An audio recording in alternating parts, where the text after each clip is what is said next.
So when is no for you? When I'm having repeated egg failures and when I realize that the egg quality is very bad, then at that point of time I'd always say, okay, let's look at alternative options like oocyte donor, looking at egg donor, or if there is some major issue with the uterus, we always say like, yes, let's look at a surrogate and things like that. So there are specific indications where we have to go for this third party reproduction. When I say third party reproduction, using a donor sperm, donor egg or uterus. How does that work, doctor? See, for example, like I said, older women, like say you end up seeing a lot of these IVF patients who come like say 48-year-old, 52-year-old, 50. See, majority of these people get pregnant using a donor egg. You know that the egg quality at that point of time is completely gone. So at that point of time, most of the, I'm not saying everybody, but most of them will have to go opt for a donor egg to have their own child. Donor egg is basically someone who has frozen their eggs. Yes, they are donating their eggs to use it in this group of patients. So there are people who just do that. Yes, there are people. There are help other women conceive. Okay. Help. There are people doing it for the financial reasons. So just like how men see, for men giving sperm is not a big thing. Just ejaculate and you get a sperm out. But for female to now get more number of eggs, you have say that egg donor has to go through the whole stimulation process to produce more number of eggs, and then only we can take it and use it for another patient. So we need more number of eggs, means they have to go through the IVF process. So there are people who are voluntary oocyte donors, that's what we call them, who are doing it for like say a financial interest, that they want to freeze their, they donate their eggs. So in patients whose egg quality is extremely less or who have very poor quality of eggs, at that point of time we realize and reach a point where we decide, okay, let's go for egg donor for you, or this is time that you realize that we can go in for the next line of treatment. Because whenever we tell a patient, we tell them this is your results when you're doing something like this. If the results are low because of your egg quality. Now if you're using a donor egg, your results are higher, but it is a different egg. Now this always question is, why can't we just adopt, or why can't we just it's a very noble thing of adoption. But one thing I think which everybody should always understand about adoption and using a gamete like donor egg or donor sperm is that, see, when you're adopting, it is an adopted child to the world. The child is in everybody knows that it is an adopted child. In future also, you probably will have at one point of time to reveal to the patient, and at least not as, and but if you're looking at an egg donor or a sperm donor treatment, see, if it's an egg donor, we are getting sperm from the husband. If it is a sperm donor, we are getting egg from the mother. So at least half of the family's genetic material has been carried on to that child. Okay, got it. Second, it is anonymous. That is, only the husband and the wife knows that it is a. Oh, is it? Okay. So, as far as they are concerned, or the whole world is concerned, it is their child. Yes. And it is a mother who delivers that child. So nobody can question the child's legitimacy.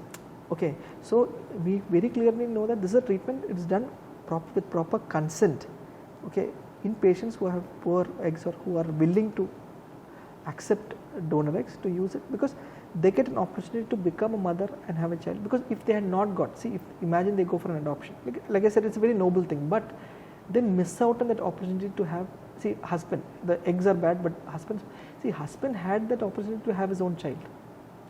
Whereas similarly, if the sperm is bad and the female had an opportunity to have his own child.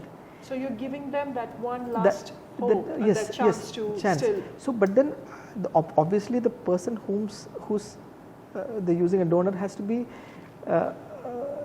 big-hearted enough to accept and do it. Yes. And contrary to what we believe, a lot of these people are the most happiest people. And especially when you're doing this donor egg, donor sperm treatment, I've seen people who have had donor sperm and the children just look like their father. I don't have an explanation to it, because ultimately once the child is born and they grow, see, child learns so much from your parents, from your hairstyle to the mannerisms to how they catch their mouth. See, we have seen patients who are using egg donors. The child looks so much like her mother. So it is about how she gets it. So ultimately they are getting that opportunity to have a child. At least 50% of the child is their genetic material. Yes, and there's a DNA involved in this, right? Because there is one family member. Correct, member. And plus, as far as the whole world is concerned, it is their child. There is no that secrecy is that there. secrecy. Is that secrecy still there for surrogacy as well? Yes, because surrogacy, as long as, see, the only issue is that surrogacy now, how do they convince other people that they've not carried it? Yeah. When somebody else is carrying it for you, that always that this thing is there. Okay, you know that you've not been pregnant, so you're going through this.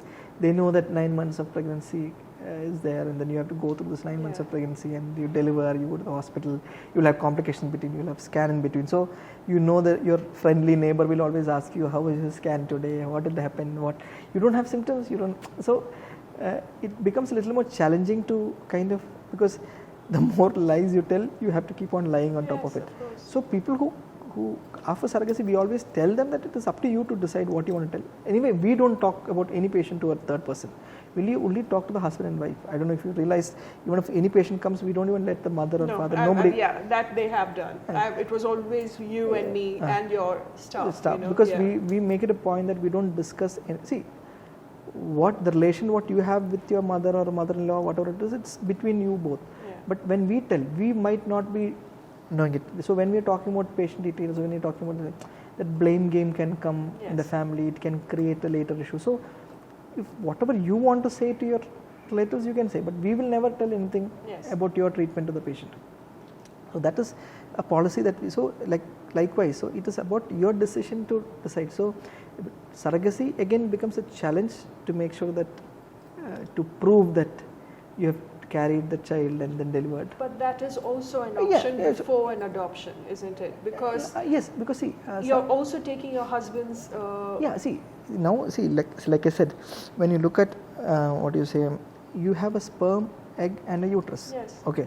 Now surrogacy is done in a patient who have problems with the uterus. So actually, it is their complete 100% genetic baby. That is, the egg is theirs, sperm is the husband's. So it is their baby, but because of some problem with their uterus, we are not able to transfer into that uterus. But it is 100% their genetic baby. Their baby. But unfortunately, because of some problem in their uterus, they are not able to carry it. So they are using a surrogate mother. It's very simple. So the misconception of the entire thing needs to be changed, right? Correct. The conception of like, okay, this is not my baby. Correct. That needs to be changed. No, that is definitely something that I think a lot of people think. Unfortunately, I think that's how a lot of people portray egg donor. It's like, oh, it's wrong. See, whenever I talk to our patients, whenever I discuss with our patients, I always tell them, see, what do you say, what you feel, or how bad you feel, or what sadness that you feel in your mind, only you will be able to understand. I can never understand, a third person can never understand. So whenever you ask an opinion to a third person, he can never think in your perspective. So you are the right people to see. Obviously, your husband and wife. I'm not saying one individual person. So you are the right people to take that decision, and you take the decision. Don't take a second person's opinion, because with the young couple, I always say, see, if you're getting married, you're old enough to understand and get married. So you are decided and you're old enough to spend a life with each other. So if you're ready to take that decision, then it is for you to take the decision, because you say, like for example, about when you talk about donor sperm or going for an IVF treatment itself, let me discuss with my family. Like, see, the family might not be able to understand what they are going through. Family will tell them in their perspective. I agree. Say about even for donor sperm, I have people who will say that when they went and asked their sister, they said, no, never.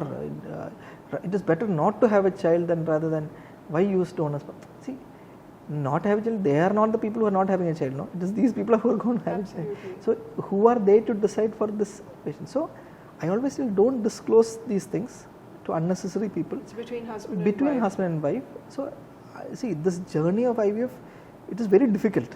So that husband and wife needs to be in sync. And that it's a very challenging situation.